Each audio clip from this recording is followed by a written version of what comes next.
छोटे छोटे खंडां दे ते थोड़ी जिहियां बेनतियां, चूंकि पीटीसी चैनल ते मैनू जो उन्हों की इतला सी नीतू सिंह जी की, पूरा नाम उन्होंने सुरेंद्र सिंह जी है, वो पंजाबी प्रोग्राम के डायरैक्टर ने। मैनू कह लगे 6.5 मिनट का वासू जी का भाषण रिकॉर्ड कराना, वो थोड़ी कथा दे नाल असी दिखाना है सारी दुनिया नूं कि दरबार साहब दे च करिश्मा होया है, अकाल तख्त ते ये करिश्मा होया है। कहने लगे 6.5 मिनट तो असी ज्यादा नहीं दिखा सकांगे।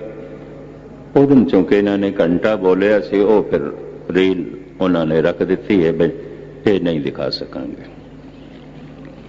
तो 6.5 मिनट ये जो खास वाकया इन्हां नाल होया है, धन गुरु रामदास जी महाराज की जो इन्हां ते बख्शिश हुई है, 6.5 मिनट का पीटीसी चैनल के जो कैमरामैन ने ये रिकॉर्ड करनगे।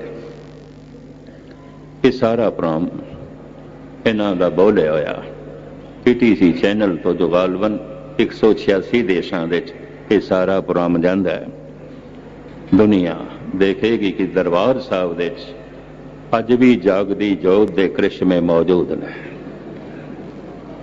और अज भी ये वाक पूरा उतरदा, डिठे सभे थां नहीं तुझे। इस थां की अपनी बरकत, इस थां की अपनी महिमा। इस 6.5 मिनट लई थोड़े सामने उस महान वाक्य का हिंदी भाषा जिक्र करनगे। मैं उस दिन भी अर्ज की थी, एक गुजराती ने या इंग्लिश बहुत अच्छी बोल लेंदे ने, अमेरिका विच रहे ने, साइंटिस्ट ने, पर मैं इन्होंने कहा इंग्लिश सारे समझ नहीं सकणगे, तो तुसी हिंदी दे ची जो है बोलो, ये थानू हिंदी दे बोल के दसणगे। ते तफसील नाल साइंस बारे जो समय उत्थे अमेरिका च रह के ये जो काम करते रहे, उसकी भी जानकारी आपनू शायद देन। उत्थे शायद पुणे की गल है, किसी थां इन्होंने मंगल ग्रह बारे बड़ा कुछ दसिया, चंद्रमा की बड़ी गहरी व्याख्या इन्होंने पेश की सी। चूंकि साइंटिस्ट ने तो उत्थे इन्हों 15-20 मिनट खुले होणगे, ये सारिया विचारां उत्थे देणगे।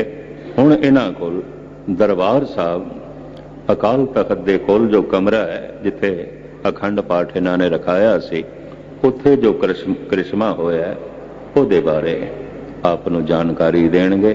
सारियां दा हार्दिक तौर पे धन्यवाद। वाहिगुरु जी का खालसा, वाहिगुरु जी की फतेह। वाहिगुरु जी का खालसा, वाहिगुरु जी की फतेह। करीबन 6.5 मिनट में मुझे आपको बताना है कि जो करिश्मा हुआ था वो क्या था। ये आप बीती की एक सही दास्तान है, जिसके सारे डॉक्यूमेंट्री एविडेंस भी हैं, फोटोग्राफ्स हैं, नेगेटिव्स भी हैं, और मेडिकल रिपोर्ट्स भी अपनी एक ही आवाज़ में बोल रहे हैं। जो करिश्मा हुआ था इसके बारे में ही मैं बताऊंगा, क्योंकि समझ आ रहा है।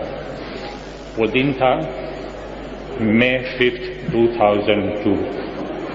मुझे यहाँ मेरे परिवार के लोग उठा करके ले आए थे। कभी थोड़ा चल सकता था, कभी फिर से उठाया जाता था, कभी कोशिश करता था कि मैं खुद ही चल के पहुँचूँ, लेकिन ये मुमकिन न रहा और बाद में हमें उठाकर ही ले जाया गया। आप यहाँ अकाल तख्त जो देख रहे हैं, इसके करीब 2 निशान साहिब जो हैं, उसके आगे जरा राइट में आप टर्न लोगे तो वहाँ सरदार विक्रम सिंह की याद में एक केबिन बनी हुई है, और ये केबिन में मेरा पाठ हुआ था, और उसमें लकड़ी का फर्नीचर थोड़ा ज़्यादा है। और सरदार विक्रम सिंह जो लद्दाख के हीरो थे, जिन्होंने अपनी जिंदगी समर्पित कर दी, और 22 नवंबर 1963 में वो लड़ते लड़ते मारे गए थे। He is known as hero of Ladakh. मैं अंदर गया और कैबिन में मैं लेटा हुआ था और लेटे लेटे मैं ये पाठ सुन रहा था और 8:30 बजे ये पाठ जब शुरू हुआ तो मुझे अजीब से वाइब्रेशंस महसूस होने लगे थे। मैं बड़ी श्रद्धा से गया था उस वक्त जब गया था तब, क्योंकि मेरी सिस्टर इन लॉ ने और सरदार केसर सिंह साहब जो है सूरत में, जो होटल इंडस्ट्रियलिस्ट तो हैं ही गुरु कृपा से, लेकिन वहाँ के उजना सूरत गुरुद्वारा के प्रधान भी है, उनसे भी मैंने काफ़ी जानकारी मूल मंत्र के बारे में, सिखिज्म के बारे में और गुरुबानी के बारे में प्राप्त की थी। जैसे डूबते को तिनके का सहारा होता है, तो हमने बड़ी श्रद्धा से वहाँ पाठ सुना। आपको मालूम है कि 7.5 घंटे के बाद शायद वो सुखमनी साहिब जी का पाठ शुरू होता है और जैसे ही वो पाठ शुरू हुआ हमें जो वाइब्रेशंस महसूस होते थे, in English it is called the waves of energy, वो एनर्जी वेव्स मेरे शरीर में प्रवेश कर रहे थे। मैंने इसलिए मेरी धर्मपत्नी को कहा कि तुसी मेरे से गल नहीं करो, मुझे डिस्टर्ब नहीं करो, मैं ये पाठ काफ़ी एंजॉय कर रहा हूँ। उसमें हिंदी उर्दू के अल्फाज भी होते हैं, तो मैं उसके मतलब भी समझने लगा था। जैसे ही सुखमनी साहिब का पाठ आगे बढ़ा और भी मुझे एनर्जी वेव्स मिले और ये जो दाहिना कान जो बंद था और डॉक्टरों ने ऑडियोग्राम रिपोर्ट्स में कई अलग अलग लेबोरेटरीज के रिपोर्ट हैं लिख के दिया है कि आप जिंदगी में कभी भी ये कान से नहीं सुन सकोगे, क्योंकि कान के नर्व्स जो हैं वो डेड हो चुके हैं कैंसर की वजह से और हड्डी की जो रचना है वो भी खत्म हो गई है। जैसे वो पाठ आगे बढ़ा हमने और भी एक करिश्मा महसूस किया। पता नहीं मेरी बेटी को क्या ख्याल आया, मैं चौकड़ी मार्ग पर उस वक्त बैठ गया था, इसलिए बेटी सोच रही थी कि पापा देखने में अच्छे लगते हैं, मम्मी के पास बैठे हैं, तो वो तो एक मेमोरी पिक्चर लेने जा रही थी, उसका इरादा और कोई था नहीं। हमें तो पता ही नहीं था कि आगे क्या होने वाला है। और ये पाठ और आगे बढ़ते ही वहां से एक अचानक एक रोशनी हुई, एक ज्योत ऐसे ही प्रकट हो गई और थोड़ी वाइब्रेट होने के बाद वो स्टेडी भी हो गई।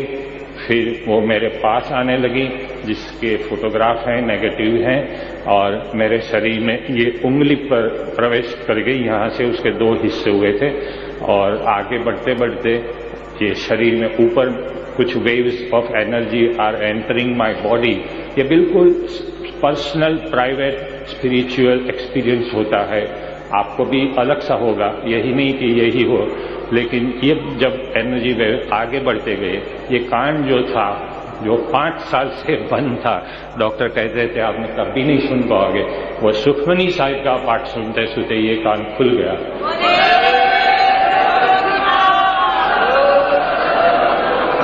आज भी ये कान खुला हुआ है और मैं कथा कीर्तन एंजॉय करता हूँ। जैसे ये पाठ आगे बढ़ता गया, फिर और भी एक अजीब सी बात हमने महसूस की। जो ज्योत आगे बढ़ी थी, मेरी बेटी ने 5-6 फोटो निकाले, इसमें से एक फोटो में ये ज्योत आप देख सकते हैं।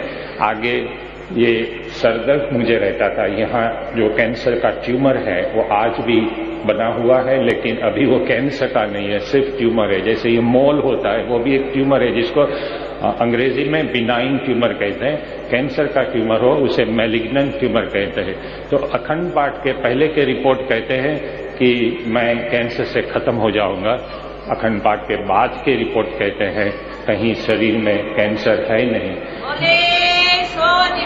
ये मैंने दावा नहीं करना है, ये मुझे कुछ भी नहीं क्लेम करना है, ये मेडिकल रिपोर्ट्स अपने आप बोल रहे हैं। और आज तो मेरे जो डॉक्टर जो थे cancer specialist, chief cancer specialist, उन्होंने लिख कर दिया है, जो मैंने यहाँ पढ़कर भी उस दिन सुनाया था कि जब मैं हिंदी में बता रहा हूँ, डॉक्टर के सीसा कहते हैं कि वासु भारद्वाज को कैंसर हुआ, इसलिए हम अगस्त 2001 से उन्हें कीमोथेरापी दे रहे थे। 6 कीमोथेरापी फेल हुई थी, यहाँ होल का निशान भी बना हुआ है।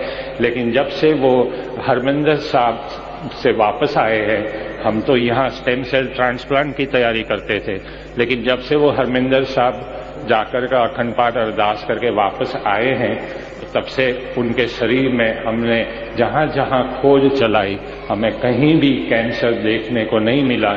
इसलिए हमने स्टेम सेल ट्रांसप्लांट ड्रॉप कर दिया है और वासु भारद्वाज एक तंदुरुस्त शख्स की तरह कोई भी तनावपूर्ण सिचुएशन में कोई भी काम कर सकते हैं, घूम सकते हैं। आंखों के चश्मे थे वो भी कम हो गए और आप देख रहे हैं मैं 64 साल का हूं, आई एम 64, लेकिन मेरी गड्डी रिवर्स में जा रही है and I am ageing youthfully. और ये गुरु कृपा ही है। कृपा करके आप इसको चमत्कार नहीं कहिएगा, ये चमत्कार नहीं है, ये गुरु कृपा है। और मेरे पर जो गुरु कृपा हुई है, इससे बढ़कर भी गुरु कृपा किसी पर भी हो सकती, आप पर भी हो सकती है। और अरदास सुनने के लिए तो गुरु बैठे ही हैं। जैसे कबीर ने भी कहीं कहा है कि आप दिल से अरदास करो तो आप सुन सकते हैं, अरदास गुरु तक पहुंच भी सकती है। कबीर कहते हैं मस्जिद मुल्ला बांग पुकारे, क्या मेरा साहिब बहरा है? चींटी के पांव में नुपुर बाजे, वो भी मेरा साहिब सुनता है। तो ये अरदास तो डॉक्टर भी आज करने लगे, जो मुझे ट्रीट कर रहे थे गुरुवाणी वो भी पढ़ने लगे हैं। मरीजों को ये भी सलाह देते हैं, पढ़ाई के मुताबिक आपके दवा देते हैं, लेकिन आप हरविंदर साहब जाकर के वहां अखंड पाठ और अरदास करोगे तो आपको भी जो वासु भारद्वाज के साथ हुआ, ऐसी इससे भी बढ़कर गुरु कृपा हो सकती है। यही एक छोटा करिश्मा आपको भले लगे, बात वैसे तो छोटी है, कहानी छोटी है, लेकिन इसके पीछे जो बात छुपी हुई है वो बहुत ही बड़ी है। और ये ज्ञान मैंने मस्कीन जी के कैसेट्स, वीडियो सीडी सुनकर पाया है। और आज भी जब भी उनकी आवाज सुनता हूँ, आज घर में मुझे ऐसा लगता है गुरु मेरे मन में बसे हुए हैं। और गुरुबाणी में ये वचन भी गुरु ने दिया है, तीरथ नावण जाओ, तीरथ नाम है, तीरथ शब्द विचार अंतर ज्ञान है। मैं अरदास करूं कि मेरी तरह आपका मन भी एक ऐसा तीरथ बने और आप भी गुरुबाणी की सेवा में रहो। वाहिगुरु जी का खालसा, वाहिगुरु जी